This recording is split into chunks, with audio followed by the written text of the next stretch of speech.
स्वागत छ भाइ बहिनीहरूलाई नेपाल अनलाइन स्कुलमा। आज हामी क्लास 12 को इकोनोमिक्सको च्याप्टर 4 मा हाम्रो सेकेन्ड क्लास रहेको छ concept of total average and market revenue है। अब टोटल रेभिन्यू, एभरेज रेभिन्यू र मार्केट रेभिन्यूको कुराहरू हामी गर्छौं। सुरुमा चाहिँ हामीले मार्केटको स्ट्रक्चरहरू बुझेका थियौं हैन। त्यसपछि अब बजार भनेको के हो, बजारको मिनिङ पनि बुझिसकेका छौं। अब रेभिन्यू भनेको बुझ्नु पर्यो पहिला त हैन। टोटल रेभिन्यू बुझ्नु भन्दा अगाडि त रेभिन्यूको मिनिङ पनि थाहा हुनु पर्यो हामीलाई। अब रेभिन्यूको मिनिङ चाहिँ के हो त भन्दा जस्तै अब कुनै पनि एउटा संस्थाले सामानहरू बेच्छ हैन, आफ्नो प्रोडक्टहरूलाई बेच्छ र त्योबाट आएको टोटल अमाउन्ट अथवा टोटल इन्कमलाई चाहिँ हामीले के भन्न सक्छौं त, टोटल आम्दानीलाई चाहिँ हामीले रेभिन्यू भनेर भन्न सक्छौं है। जस्तै अब एउटा डेफिनेसनबाट रेभिन्यूको एउटा डेफिनेसन हेर्यौं, त्यसपछि हामी अरु कुराहरू गर्नेछौं। जस्तै the amount of money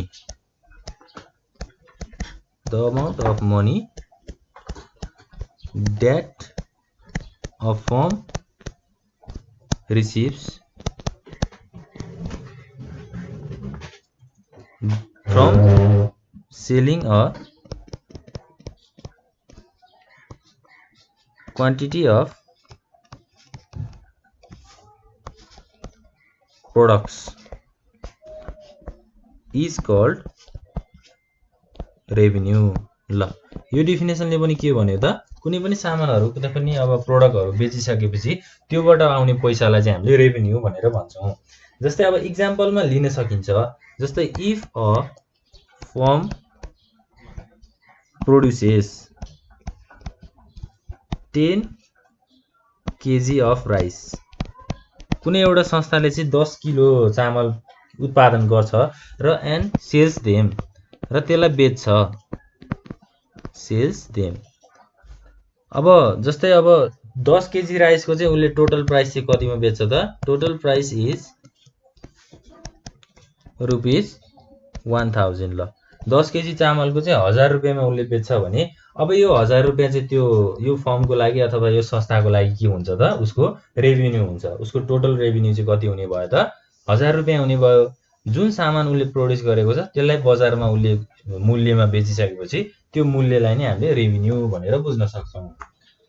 अब रेभिन्यू भयो। अब टोटल रेभिन्यूको कुरा गरौँ। टोटल रेभिन्यूलाई कसरी क्याल्कुलेट गर्न सकिन्छ, यसको डेफिनेसन पनि के हो त्यो बुझौँ है। टोटल रेभिन्यूलाई चाहिँ हामीले कसरी बुझ्न सक्छौं त भन्दा टोटल रेभिन्यूलाई हामीले टीआर भनेर पनि डिनोट गर्न सक्छौं। सर्ट फर्ममा चाहिँ हामीले यसलाई टीआर पनि भन्न सक्छौं। जस्तै it is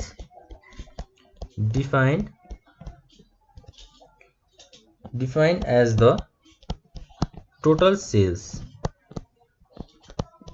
proceeds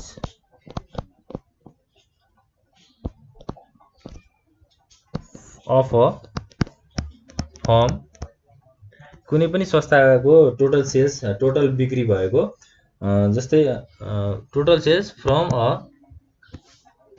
sales of particular amount of output भनेको कुनै पनि संस्थाले उसको जति सामान छ, उसले जति सामान उत्पादन गरेको छ त्यो सामानलाई उसले बेचिसकेपछि आउने इन्कम अथवा आउने पैसालाई चाहिँ हामीले टोटल रेभिन्यूको रूपमा लिन सक्छौं। जस्तै अब एउटा संस्थाले त अब जस्तै हामीले माथि एक्जाम्पल लिए अनुसार त राइस मात्रै उत्पादन त गर्दैन नि त हैन। जस्तै राइस गर्ला, त्यसपछि व्हिट गर्ला हैन, त्यसपछि अब मेजको उत्पादन गर्ला। यी सबै उत्पादन गरिसकेपछि यो राइसलाई नि बेच्ने, व्हिटलाई पनि बेच्ने, मेजलाई पनि बेच्ने, यो तीनटै सामानलाई बेचिसकेपछि आउने टोटल इन्कमलाई चाहिँ हामीले रेभिन्यू भनेर भन्छौं है त।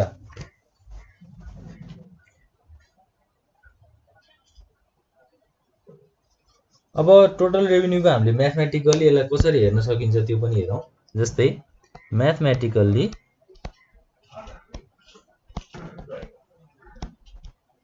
Total revenue is equals to price into quantity. Total रेभिन्यूलाई चाहिँ हामीले कसरी मेजर गर्न सक्दो रहेछौं त, प्राइस इन्टु क्वान्टिटी हैन। अब जस्तै अब 10 प्याकेट नुडल्सको चाहिँ कति पर्छ त, यो एक्जाम्पल हो है। 10 प्याकेट्स नुडलको चाहिँ ₹100 रुपैयाँ पर्छ भने अब यो एउटा संस्थाले 10 प्याकेट नुडल बेच्यो भने त्यो अब त्यसको टोटल रेभिन्यू हामीले कसरी निकाल्न सकिन्छ त, 10 भनेको क्वान्टिटी भयो र 100 भनेको के भयो त प्राइस भयो नि। जस्तै अब TR is equals to 10 100 into 10 भनेको कति हुन्छ त 1000 हुन्छ। अब 10 प्याकेट नुडल्स भनेको 10 प्याकेट चाउचाउलाई चाहिँ उसले 100 रुपियाँमा बेच्यो भने उसको टोटल आम्दानी कति भयो त 1000 रुपियाँ भयो नि त हैन। हो यसरी चाहिँ हामीले टोटल रेभेन्यूलाई क्याल्कुलेट पनि गर्न सकिन्छ। अब त्यसपछि हामीले कुरा गर्ने भनेको एभरेज रेभेन्यूको कुराहरू छ। एभरेज रेभेन्यूलाई हामीले कसरी क्याल्कुलेट गर्न सकिन्छ र यो भनेको के हो यसको मिनिङहरु। एभरेज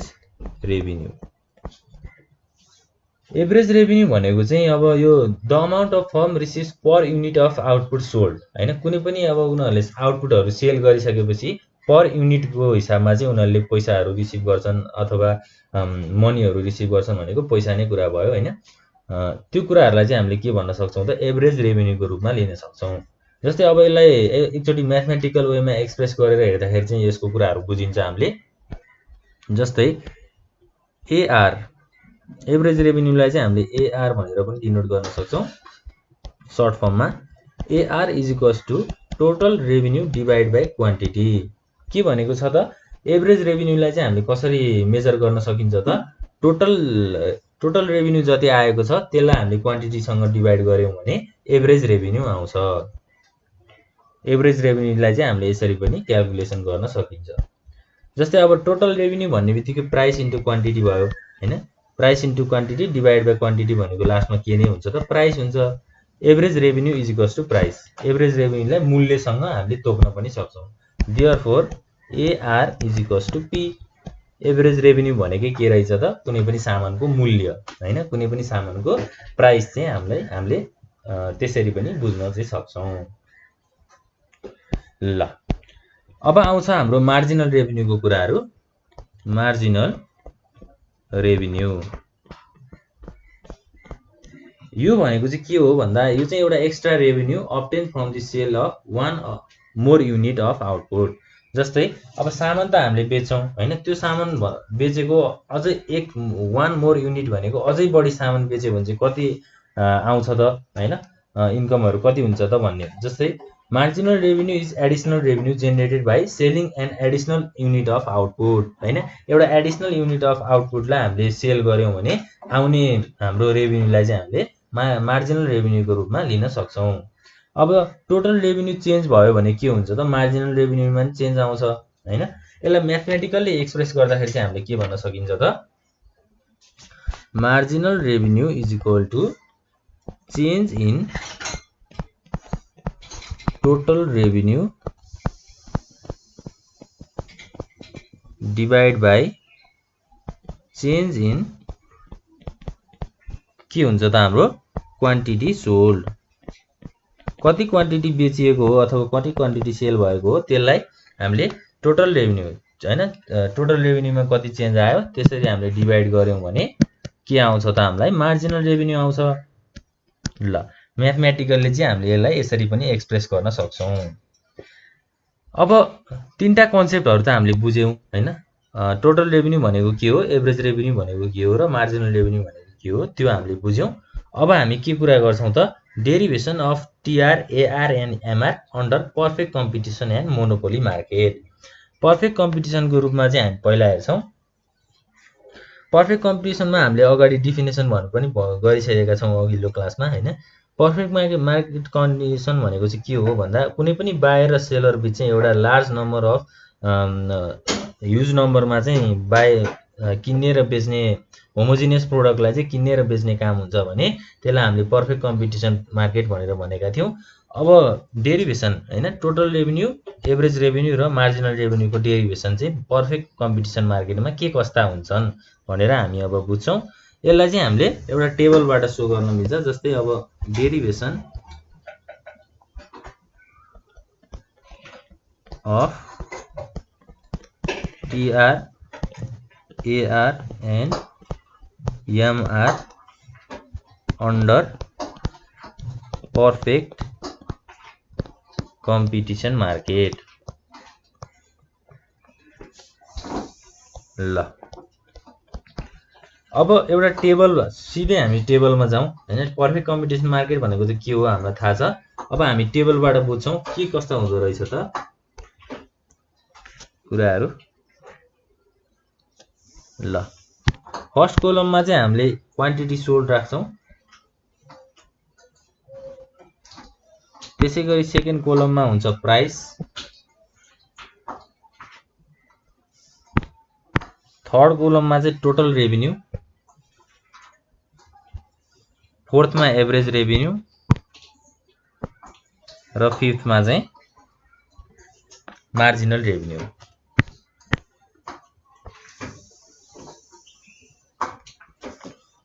क्वान्टिटी सोल्ड, त्यसपछि प्राइस, प्राइसलाई हामीले पी भनेर डिनोट गर्छौं, क्वान्टिटी सोल्डलाई क्यू भनेर डिनोट गर्छौं। त्यसपछि total revenue is equal to price into quantity, average revenue is equals to TR by Q हैन, total revenue divide by quantity. त्यसपछि मार्जिनलमा के हुन्छ त हाम्रो is equal to total change in TR divide by total change in quantity. ल अब quantity सोल्डमा फर्स्टमा 1 युनिट सोल्ड भएको छ र यसको प्राइस 10 रुपैयाँ छ। त्यसपछि 2 युनिट सेल भएको छ, यसको प्राइस पनि 10 रुपैयाँ नै छ। त्यसपछि 3 युनिट छ, 10 रुपैयाँ प्राइस भयो, 4 युनिटमा पनि 10 रुपैयाँ भयो, 5 युनिटमा पनि 10 रुपैयाँ भयो र 6 युनिटमा पनि 10 रुपैयाँ भयो। अब प्राइस चाहिँ फिक्स छ है हैन, पर्फेक्ट कम्पिटिसनमा चाहिँ के भएको छ त प्राइस फिक्स छ, अब क्वान्टिटी मात्रै बढेको छ हैन। अब हामीले टोटल रेभिन्यू कसरी निकाल्न सक्छौं त, हामीले फर्मुला के भनेको छौं त प्राइस इन्टु क्वान्टिटी गर्यो भने टोटल रेभिन्यू आउँछ भनेर भनेका छौं। जस्तै अब यहाँ 10 हुने भयो, 2 इन्टु 10 भनेको 20, 3 इन्टु 10 भनेको 30, 40, 50 र 60, यो भनेको टोटल रेभिन्यू। अब एभरेज रेभिन्यू कसरी निकाल्न सकिन्छ त हैन, एभरेज रेभिन्यू भनेको त total revenue divide by quantity, जसलाई हामीले प्राइस भनेर पनि भनेका थियौं अघिल्लो हाम्रो फर्मुलाहरुमा हैन, हामीले त्यसरी पनि डिराइभ गरेका थियौं। अब टोटल रेभिन्यू 10 छ, त्यसपछि क्वान्टिटी कति छ त हाम्रो 1 छ, 10 डिभाइड बाइ 1 भनेको 10 नै भयो। त्यसपछि 20 डिभाइड बाइ 2 भनेको 10 नै भयो, 30 डिभाइड बाइ 3 भनेको पनि 10 नै भयो। यो सबै के हुन्छ त 10 10 10 हुन्छ हैन। एभरेज रेभिन्यू भनेको चाहिँ प्राइस पनि हो भनेर भनेका थियौं हामीले म्याथमेटिकली एक्सप्रेस गर्दाखेरि। अब मार्जिनल रेभिन्यू चाहिँ कति आउँछ त, जस्तै change in total revenue divide by change in quantity भनेर भनेको छ हैन।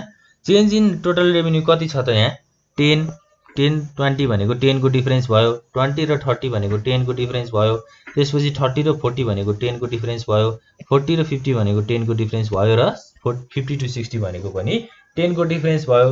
सबै डिफरेन्स चाहिँ कतिको आएको छ त 10 को आएको छ नि। अनि फेरि हाम्रो क्वान्टिटीमा पनि कति चेन्ज छ त, जस्तै 1 बाट 2 मा गयो 1 चेन्ज भयो हैन, 2 बाट 3 भनेको 1 इन्क्रिज भयो, 3 बाट 4 भनेको 1 इन्क्रिज भयो नि हैन। अब यसलाई चाहिँ हामीले कसरी मेजर गर्न सकिन्छ त, जस्तै 10 हैन 10 डिभाइड बाइ 1 भनेको 10 नै भयो, 20 डिभाइड बाइ 2 भनेको यसलाई हामीले यसरी पनि मेजर गर्न सकिन्छ हैन डिफरेन्स यसमा। अब यसको डिफरेन्स 10 आएको छ, हाम्रो सेकेन्डमा पनि 10 नै हुने भयो, थर्डमा पनि 10 नै हुने भयो, फोर्थमा पनि 10, फिफ्थमा पनि 10, सिक्समा पनि 10, किनभने 10 को डिफरेन्स छ। अब यसलाई हामीले क्वान्टिटीसँग मेजर गर्दाखेरि चेन्ज पनि यहाँ 1 छ, 10 डिभाइड बाइ 1 भनेको 10 नै हुन्छ। त्यसपछि सेकेन्डमा अब के छ त 20 र 30 को छ हैन, 10 को डिफरेन्स आयो र 2 र 3 मा कति छ त 1 को डिफरेन्स छ। यसलाई हामीले डिभाइड गर्दा के हुन्छ त 10 डिभाइड बाइ 1 भनेको 10 नै हुन्छ। हो यसरी चाहिँ हामीले मार्जिनल रेभिन्यूलाई क्याल्कुलेसन गर्छौं। ल अब हामीले के गर्न सक्छौं त, यो टेबललाई चाहिँ हामीले अब ग्राफिकल रिप्रेजेन्टेसन पनि यसलाई गर्न सक्छौं। जस्तै फर्स्टमा हामी टोटल रेभिन्यूको कर्भहरु बनाउँछौं, त्यसपछि एआर र एमआर को कर्भ पनि बनाउँछौं है त। हामीले दुईटा ग्राफमा यसलाई हामीले प्लट गर्छौं। अब ग्राफ बनाऊ हामी सुरुमा। जस्तै ग्राफ बनाउँदाखेरि चाहिँ हामीलाई के चाहिन्छ त, y एक्सिस र x एक्सिस को फर्ममा हामीले ग्राफ बनाउँदाखेरि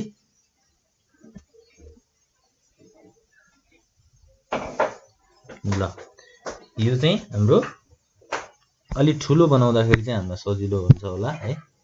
ठुलो ग्राफ बनाउँदाखेरि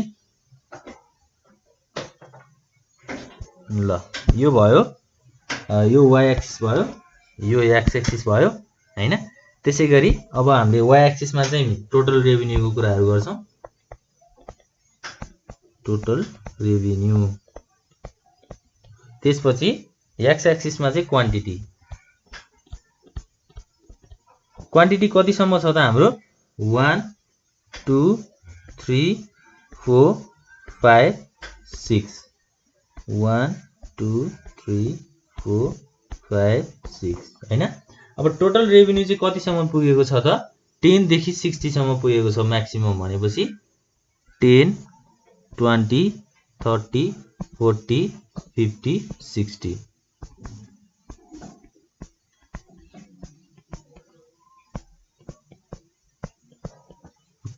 ल अब टोटल रेभिन्यूको कर्भहरु बनाऊ हैन। जस्तै अब क्वान्टिटी कति हुँदाखेरि टोटल रेभिन्यू कति पुगेको छ, जस्तै क्वान्टिटी 1 हुँदाखेरि टोटल रेभिन्यू 10 छ भन्ने बित्तिकै हामीले यहाँ 10 भनेर यहाँ यसरी क्लिक गर्नु पर्यो, पोइन्टहरु डिनोट गर्नु पर्यो। क्वान्टिटी सोल्ड 2 हुँदाखेरि टोटल रेभिन्यू 20 छ। त्यसैगरी अब 3 हुँदाखेरि 30, 4 हुँदाखेरि 40 हैन। त्यसैगरी चाहिँ हामी जाउँ 3 हुँदाखेरि 30, 4 हुँदाखेरि 40,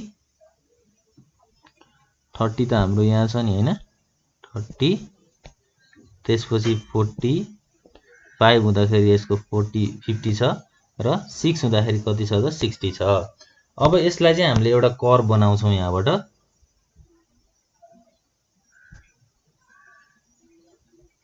यो चाहिँ के भयो त एउटा टोटल रेभिन्यू कर्भ भयो। जस्तै हामीले यहीँबाट चाहिँ लिन सक्छौं। यहाँबाट लिँदाखेरि चाहिँ हाम्रो अलिकति यहाँ मिलेको छैन। यसलाई स्ट्रेट लाइन कर्भ गर्दाखेरि यसरी हामीले लिन सक्छौं। ल यो चाहिँ हाम्रो के भयो त टोटल रेभिन्यू कर्भ भयो।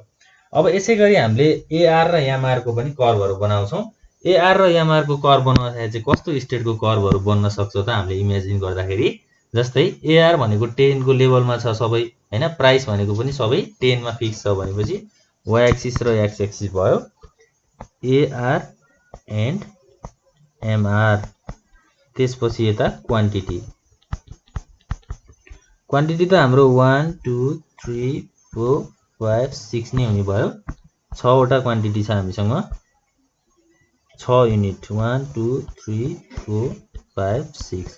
अब एआर र एमआर चाहिँ कति छ त, जस्तै अब यसको चाहिँ भेरिएसन हुन सक्छ, जस्तै 5 7 10 12 हैन 5 7 10 12। अब के भएको छ त एआर र एमआर को चाहिँ रिलेसनशिप हेर्दाखेरि सेम छ हैन। 10 10 छ, यसमा पनि 10 छ भनेपछि अब यो एउटै लेभलमा हुने भयो यसको कर्भ हैन। जस्तै 10 मा सबै 1 युनिट को पनि 10 मै हुने भयो, 2 युनिट को पनि 10 मै हुने भयो, 3 युनिट को पनि 10 मै हुने भयो। यसरी हामीले 6 युनिट सम्म जाँदाखेरि यसको के हुन्छ त एउटा लेभलमा चाहिँ स्ट्रेट कर्भ बन्छ। यसलाई चाहिँ हामीले स्ट्रेट, यो के भयो त हाम्रो